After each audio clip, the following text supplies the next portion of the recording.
নমস্কার, আমি সুপর্ণা রান্নাঘরে আরেকটা রেসিপি নিয়ে চলে এলাম। তো আজকে আমি আপনাদেরকে দেখাবো ডিমের ঝাল। একদম রেস্টুরেন্টে আপনারা যেভাবে ডিমের ঝাল খান বা হোটেলে খান, একদম সেরাম টেস্টি, খুব সুন্দর খেতে হয়। আমি তো প্রচুরবার বাড়িতে করি, আমাদের বাড়ির লোকজন এটা খেতেও পছন্দ করে। আপনারা এখানে হাঁসের ডিম দিয়েও করতে পারেন, আমি পোলট্রির ডিম দিয়ে করেছি। তো চলুন, আর বেশি কথা বলবো না, আমি কিভাবে রেসিপিটা বানাচ্ছি সেটা আপনারা দেখুন, স্কিপ করবেন না ভিডিওটা। আর আমার চ্যানেলটা যদি আপনাদের পছন্দ হয় তো অবশ্যই আমার চ্যানেলটা সাবস্ক্রাইব করবেন, কমেন্ট করবেন আর লাইক দেবেন।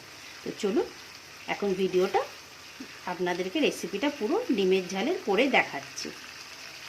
ডিমগুলোকে আমি একটু ভিনিগার আর নুন দিয়ে সেদ্ধ করে নিয়েছি, আর ডিমের সাইডগুলো আগে কেটে নিয়েছি।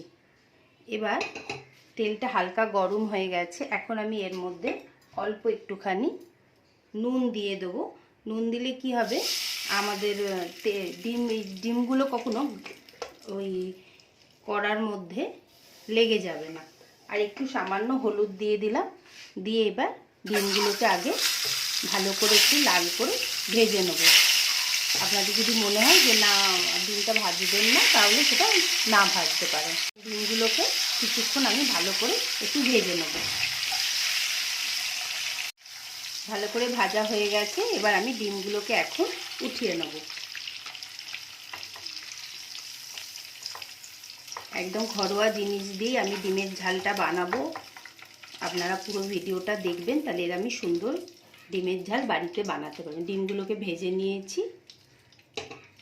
তেলেতেই আমি অল্প একটু গোটা জিরে দিয়ে দিলাম, দুটো শুকনো লঙ্কা দিয়ে দিচ্ছি, আর একটা তেজপাতা দিয়ে দিলাম ফোড়নের জন্য।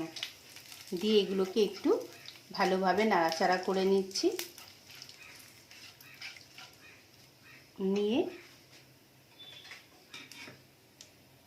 বেশি পেঁয়াজ দেব না, অল্পই পেঁয়াজ দেব। পেঁয়াজটা দিয়ে দিলাম, দিয়ে ভালোভাবে নাড়াচাড়া করে নিচ্ছি।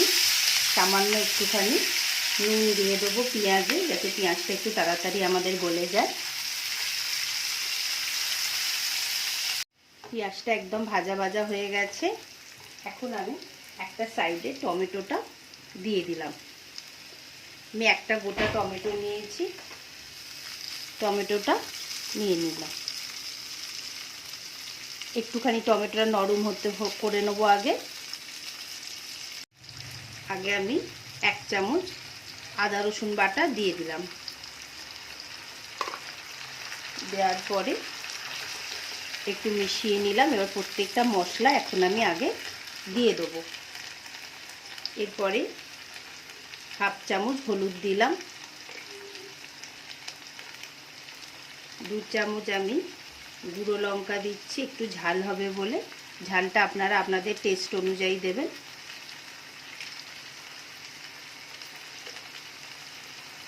1 চামচ আমি কাশ্মীরি রেড চিলি পাউডার দিলাম,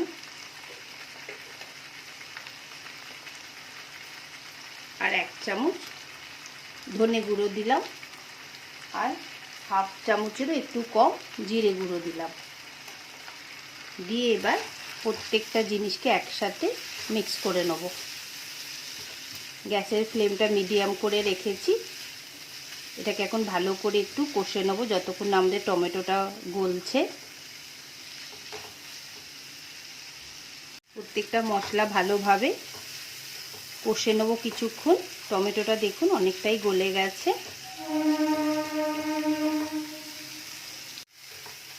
সাইড দিয়ে তেলও বেরোতে শুরু করে দিয়েছে, আর একটু কষে নেবো। গ্যাসটা এখন মিডিয়াম করেই রাখবো। যতটা ভালোভাবে কষবো ডিমের ঝালটা ততটাই সুন্দর টেস্ট হবে, সেই জন্য গ্যাসের ফ্লেমটাকে আমি কমিয়ে রেখেছি। রেখে এখন এটাকে ভালোভাবে কিছুক্ষণ কষবো মশলাটাকে। কষতে কষতে কালারটা খুব সুন্দর এসেছে। আপনারা কতটা বুঝতে পারছেন আমি জানি না, কিন্তু খুব সুন্দর একটা কালার এসে গেছে।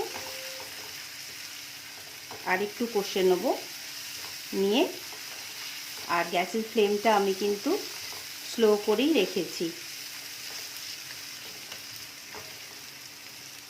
এবার আমি ঝালের মধ্যে জলটা দিয়ে দিলাম। আপনারা পরিমাণ মতো জলটা দেবেন। আমার বেশি তো আমাদের ডিম নেই, আমাদের মোটে 5টা ডিম আছে, তো আমি বেশি জল দিলাম না, অল্প জল দিলাম। দিয়ে এটাকে এখন একটুখানি ভালো করে ফুটিয়ে নেব। 2-3টে কাঁচা লঙ্কা এখন দিয়ে দিচ্ছি। জলটা অনেকটাই মরে গেছে। এই স্টেজে আপনারা একবার মুখে দিয়ে জাস্ট দেখে নেবেন যে নুনটা ঠিক আছে কিনা। এবার আমি ডিমগুলো এখন এর মধ্যে দিয়ে দিচ্ছি, ঝালের মধ্যে। আপনারা তো অনেকে অনেকভাবেই ডিমের রান্না করেন, এইভাবে একবার ঝালটা করবেন, দেখবেন খুবই টেস্টি হয়। এখন আমি গ্যাসের ফ্লেমটা বাড়িয়ে দিলাম। খুবই টেস্টি হয় খেতে। প্রত্যেকটা ডিমের মধ্যে যাতে গ্রেভিগুলো যায় সেই জন্য আমি ওপর দিয়ে গ্রেভিগুলো একটু দিয়ে দিচ্ছি। রঙটা তো মারাত্মক সুন্দর এসেছে। ঝালটা কমপ্লিট হয়ে গেছে। আমি অল্প করে একটু ধনেপাতা ওপর থেকে দিয়ে দিলাম, খুবই সুন্দর খেতে হয়।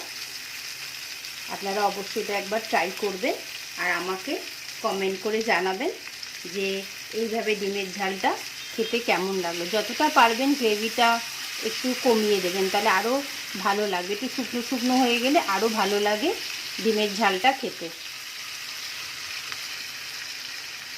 আমার রেসিপিটা যদি আপনাদের পছন্দ হয় অবশ্যই কমেন্ট করবেন, সাবস্ক্রাইব করবেন। অবশ্যই আপনারা ডিমের ঝালটা বাড়িতে ট্রাই করবেন, আমাকে জানাবেন কেমন লাগলো আপনাদের। আর আমার চ্যানেলটা সাবস্ক্রাইব করবেন, কমেন্ট করবেন। আবার আরেকটা নতুন রেসিপির সাথে খুব শিগগিরই আসবো।